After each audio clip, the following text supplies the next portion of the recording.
You're watching Alaska's news source. Now at 6, some parts of western Alaska like Kotzebue continuing to deal with scenes like the one you're looking at after a strong storm brought whipping winds and flooding this week. This also in Kotzebue. You can see those water levels as trucks try to drive through and maneuver through those waters.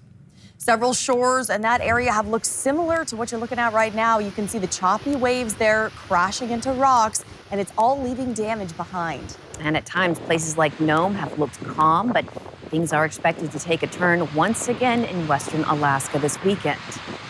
Former Typhoon Halong is expected to make its way to the western part of the state in the next 24 to 48 hours. We're taking a look at the challenges ahead for those already impacted and how everybody is preparing for another round of serious weather. Georgina Fernandez and meteorologist Bailey Braun are standing by with those updates, but we start with Chief Meteorologist Melissa Fry, who has been tracking it all.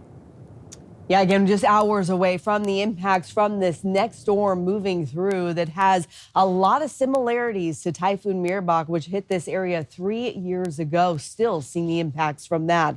I do want to show you again where the storm is now and where it is headed next. Right now, sitting out in the Northwest Pacific, tracking toward the Aleutians. I do expect it to arrive in the western Aleutians, bringing those wind gusts between 40 and 60 miles per hour right about lunchtime on Saturday. From there, it pushes north across the Bering Sea, and you see those winds ramping up across the Pribilofs at this time. Early Sunday morning, we're looking at wind gusts in excess of 90 miles per hour. That is also when we'll start to see those winds significantly increasing for the west coast at near Hooper Bay, Scammon Bay, Chivak, Kuskokwim Delta, Yukon Delta. Seeing those extreme winds right along the coast. Winds in this area likely to be at least 80 miles per hour, if not higher. And then the storm continues to push to the north from there, moving into Norton Sound as we head into Sunday morning. Those winds start ramping up across the Sound, and then we'll see winds reaching that southern Seward Peninsula coast in excess likely of 70 miles per hour, and that's where we will see extreme coastal flooding because of it. So the warnings are in effect again from the northwest Arctic coast all the way south into the Kuskokwim Delta for the wind and for the flooding, again, that you need to be prepared for if you're in this area of the state coming up this weekend. Those expected wind gusts, again, reaching into Hooper Bay as we head into Sunday morning. You can see it there, more than 80 miles per hour, and then we see similar winds pushing across Norton Sound. So we are seeing some wind and rain in the area tonight.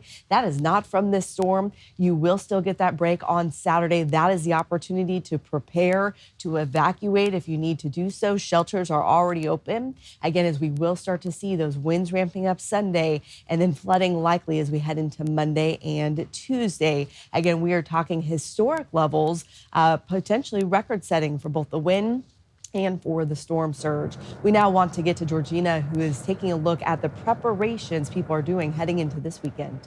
Melissa, this is video sent to us by Ben in Nome that captures that quietness that residents are experiencing right now. This video showing the calm before the storm as residents are advised to prepare now for this weekend. Places like here in Nome and Hooper Bay are expected to be hit with high winds and large surfs this upcoming weekend. Similar conditions that residents in the area of the state experienced during Typhoon Mirbach that left fish camps, homes, and infrastructure damaged. 3 years later, we're still seeing the scares of that storm as communities continue to work on healing both physically and also emotionally.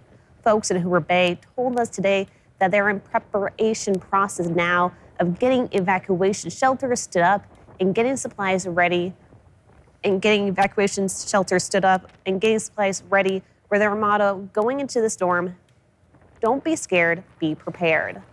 You know, there are a lot of people who still, what I consider PTSD from Mirbach. You know, so they understand, it's better to be prepared than scared this time. You know, there's a lot more understanding of what these big storms can do. The state also sending a similar message tonight, telling people today that people should prepare now. And that includes things like getting your home storm ready, tying down items, and if needed, moving to higher ground. We now want to go to meteorologist Bailey Braun with more on people recovering and preparing. Yeah, thank you, Georgina. We've already been seeing fairly significant effects from this past storm system that just rolled through western Alaska, bringing flooding and erosion to coastlines and roads, even wiping out yards and docks. Now, while these impacts seem significant, more are expected this weekend as ex-Typhoon Halong moves northeast. You can see these previous impacts in this video from Ida Stein.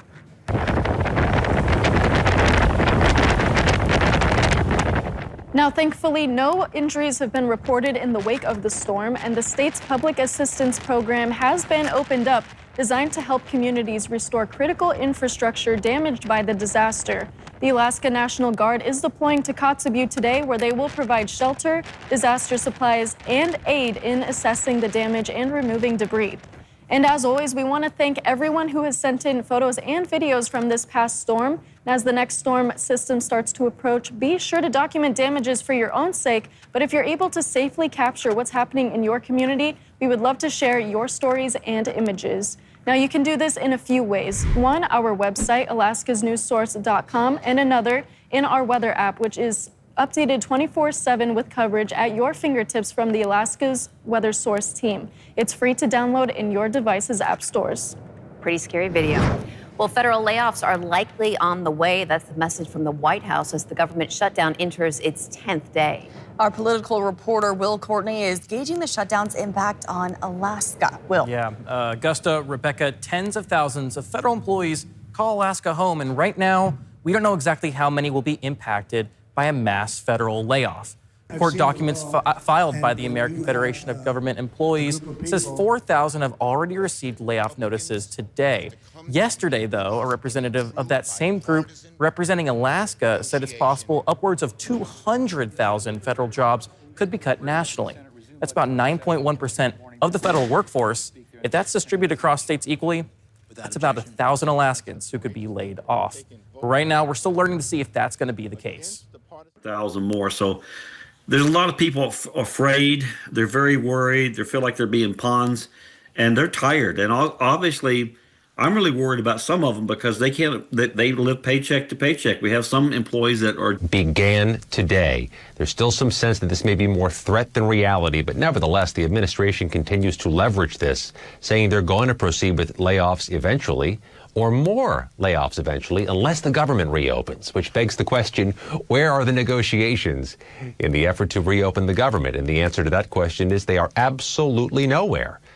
And just to state it again, we don't know how many federal workers will be impacted by these cuts for sure at this point.